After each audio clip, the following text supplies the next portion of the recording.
सास, बहू और ताबीज। सुप्रिया का रोज किसी न किसी बात पर अपनी बहू तारा से झगड़ा होता ही रहता। दोनों स्वभाव से जिद्दी और अड़ियल थे।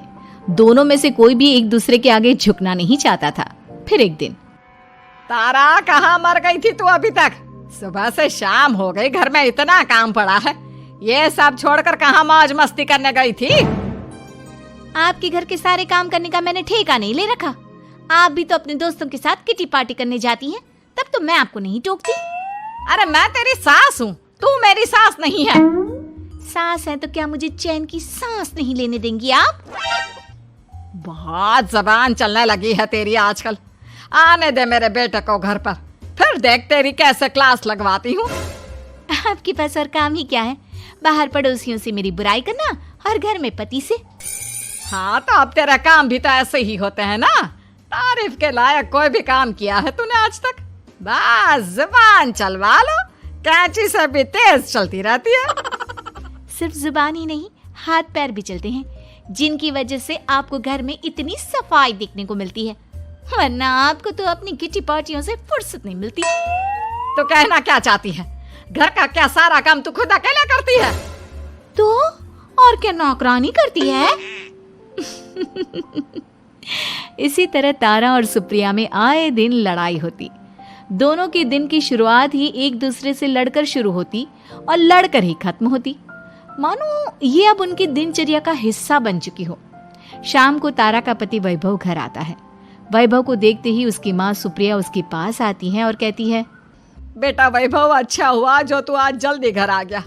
देख ना, तेरी बीवी सुबह से मुझसे लड़ी जा रही है। माँ की बातें सुनकर वैभव तारा को जोर जोर से आवाजें देने लगता है। क्या हुआ जी, इतना चीख क्यों रहे हो? तारा, तुमने आज फिर माँ से लड़ाई की? अरे लड़ाई मैंने नहीं की, शुरुआत पहले इन्होंने की थी। समझा दीजिए अपनी माँ को। मुझे कहीं भी आते जाते टाइम टोके नहीं, वरना मैं अपना सामान बांधकर मायके चली जाऊंगी। इतना कहकर तारा वहां से चली जाती है। ये सब क्या चल रहा है माँ? किसी दिन मैं आप लोगों के चक्कर में जरूर पागल हो जाऊंगा। आप लोग कभी प्यार से क्यों नहीं रहते? अरे वो हमेशा मेरी बातों का उल्टा जवाब देती है बेटा। अब तू ही बता मैं क्या करूं? तो आप उसे ताने मारती ही क्यों है माँ? वाह बेटा वाह, तुझे मेरे ताने दिखते हैं, उसका बात करने का तरीका नहीं दिखता। देखा नहीं वो किस तरह से बात करती है मुझसे। मुझे माफ कीजिए माँ, मुझे आप दोनों के बीच में पड़ना ही नहीं है। आप दोनों ही एक जैसे हो। इतना कहकर वैभव वहां से चला जाता है। वैभव के जाने के बाद सुप्रिया सोच में पड़ जाती है। धीरे धीरे समय बीतने लगता है और एक दिन सुप्रिया को पता चलता है कि उनके गांव में एक महात्मा ठहरे हुए हैं जो वशीकरण करना जानते हैं। तो सुप्रिया भागते हुए उन बाबा का पता ढूंढने निकल पड़ती है। इस बात की खबर जैसे ही तारा को चलती है, वो भी उस बाबा की खोज में निकल पड़ती है। अगले दिन सुबह, आज तारा और सुप्रिया दोनों ही बहुत अच्छे मूड में होती है। ना सुप्रिया तारा को देखकर कोई ताना मारती है, ना तारा अपनी सास से बेवजह उलझती है। दोनों मिल बांट कर रसोई में काम करती हैं। भाई तारा, जरा मुझे वो चाय पत्ती पकड़ाना। ये लीजिए माँ जी, क्या आप मेरे लिए भी चाय बना देंगी? अरे हाँ हाँ, क्यों नहीं। इसी तरह दिन बीतते हैं और दोनों का रिश्ता भी निखरने लगता है। ऐसे ही देखते 3 महीने बीत जाते हैं। आजकल ये मैं क्या देख रहा हूँ? अचानक आप दोनों के बीच इतना प्यार कैसे हो गया? एक दिन था जब कभी माँ आप तारा को ताने देते देते नहीं थकती थी, और तारा, तुम पहले तो कितना उलझती थी माँ से, तो अब ये अचानक क्या हो गया आप दोनों को? अरे यह सब तो एक बाबा का कमाल है, जिसने मुझे ये ताबीज दिया था। सुप्रिया के हाथ में बंधा ताबीज देखकर तारा चौंक जाती है। ये ताबीज तो उस बाबा ने मुझे भी दिया था, आपको अपने वश में करने के लिए। इसका मतलब तू भी उस बाबा से मिलने गई थी? आपकी हरकतों की वजह से ही मुझे जाना पड़ा था। ये सब क्या चल रहा है?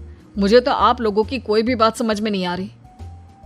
सुप्रिया वैभव को सारी बात बताते हुए कहती है, अरे जैसे ही मुझे पता चला कि हमारे गांव में जाने माने तांत्रिक बाबा आए हुए हैं जो वशीकरण करना जानते हैं, तो मैं बिना देरी किए उनके पास चली गई और बहू को अपने वश में करने की इच्छा उनके सामने रखी, जिससे ये मेरी हर बात माने।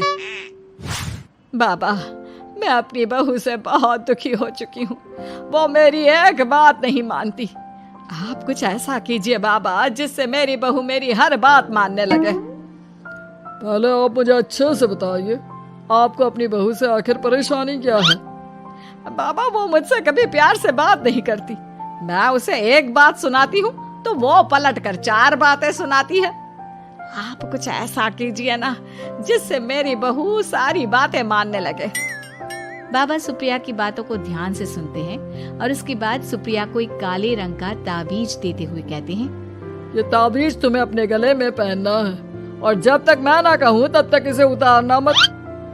तो क्या इस ताबीज की मदद से मेरी बहू मेरे वश में हो जाएगी? सिर्फ वश में ही नहीं, इस ताबीज के कारण तुम्हारी बहू तुम्हारे आगे पीछे भी घूमने लगेगी। लेकिन बस तुम्हें कुछ काम करने होंगे। कैसा काम बाबा जी? तुम्हें अपनी जुबान पर काबू रखना होगा। उससे जो भी काम करवाना हो हमेशा प्यार से बात करनी होगी। धीरे धीरे वो तुम्हारी मुट्ठी में आ जाएगी।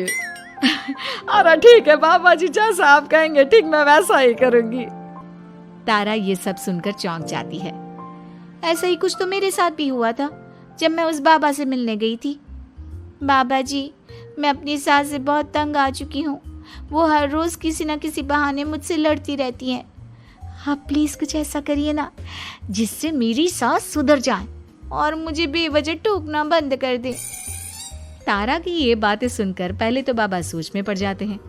उसके बाद वो तारा को भी काले रंग का ताबीज पकड़ाते हुए कहते हैं, ये लो बिटिया, इसे अपने गले में पहन लो और जब तक मैं तुम्हें इसे उतारने के लिए ना बोलूं तब तक इसे उतारना नहीं। इस ताबीज को पहनने से तुम्हारी सास तुमसे प्यार करने लगेगी और दिन रात तुम्हारे आगे पीछे घूमेगी। ये सुनकर तारा बेहद खुश हो जाती है। बाबा, इस ताबीज का असर कब तक होगा? अगर तुमने मेरी सारी बातें मानी तो इस ताबीज का असर तुम्हें 2 दिन बाद ही दिखने लगेगा। उसके लिए सबसे पहले तुम्हें अपनी सास को इज्जत देनी होगी, उनके साथ प्यार से बर्ताव करना होगा और अगर कोई भी काम भी करवाना हो तो प्यार से ही बात करनी होगी। फिर देखना वो कैसे तुम्हारे इशारों पर नाचती है। ठीक है बाबा जी, जैसा आपने कहा है मैं ठीक वैसे ही करूंगी। इसका मतलब उस बाबा ने हम दोनों को एक जैसे ताबीज देकर पागल बना दिया। जरूर कोई ढोंगी बाबा होगा। इतने में ही बाबा भी उनके घर पहुंच जाते हैं और मुस्कुराते हुए उनकी ओर आते हैं और उनसे उनके हालचाल पूछते हुए कहते हैं, ताबीज का असर हुआ या नहीं? बाबा जी, आपने हमें एक ही जैसा ताबीज देकर पागल बनाया है। ऐसा कैसे? ताबीज ने अपना काम तो पूरा ही किया है। आप दोनों को देखकर लगता तो नहीं कि अब भी आप लोगों के बीच कोई खटपट है। खटपट तो नहीं है बाबा जी। अब तो मेरी बहू मेरी हर छोटी बड़ी जरूरतों का ख्याल रखती है, मेरी सेवा करती है। हाँ, वैसे अब तो मम्मी जी मुझे ताने भी नहीं देती और ना ही कहीं आने जाने में टोकती हैं। जानते हो ये सब कैसे संभव हुआ? कैसे बाबा जी? यह सब तुम दोनों के कारण ही संभव हुआ है। मैंने जो ताबीज दिया था वो सिर्फ एक धागा ही था। ये चमत्कार तो तुम दोनों ने अपनी जुबान पर संयम रखकर प्यार और संयम के साथ काम करके किया है। बिटिया, कुछ कमी तुम्हारे अंदर थी तो कुछ कमी तुम्हारे सास के अंदर थी। इसीलिए तुम दोनों को सुधारने और तुम्हारी गलती का एहसास कराने का यही एक रास्ता था। बाबा की ये सारी बातें सुनकर सुप्रिया और तारा एक दूसरे की ओर देखने लगते हैं। अब उन दोनों को अपनी गलती का एहसास होता है। शायद आप सही कह रहे हैं बाबा। मैंने कभी अपनी बहू को समझने की कोशिश ही नहीं की। मैंने भी तो कभी आपकी उम्र और ओहदे का लिहाज नहीं किया और जो जब मन में आया बोलती चली गई। हो सके तो मुझे माफ कर देना मम्मी जी। चलो फिर, अगर सब ठीक ही हो गया है तो बाबा जी अब आप भी वापस अर्जुन बन जाइए। वैभव की बात पर बाबा अपनी नकली दाढ़ी हटाते हैं तो उसे देखकर सास बहू हैरान रह जाती हैं। अरे अर्जुन भैया, आप? हाँ भाभी, आप दोनों के रोज रोज वाले झगड़ों से परेशान होकर एक दिन मेरे इस दोस्त ने एक प्लान बनाया और मेरी मदद मांगी, तो मैं इनकार कैसे कर सकता था। और देखिए आज उसका नतीजा हम सबके सामने है। सब जोर जोर से हंसने लगते हैं।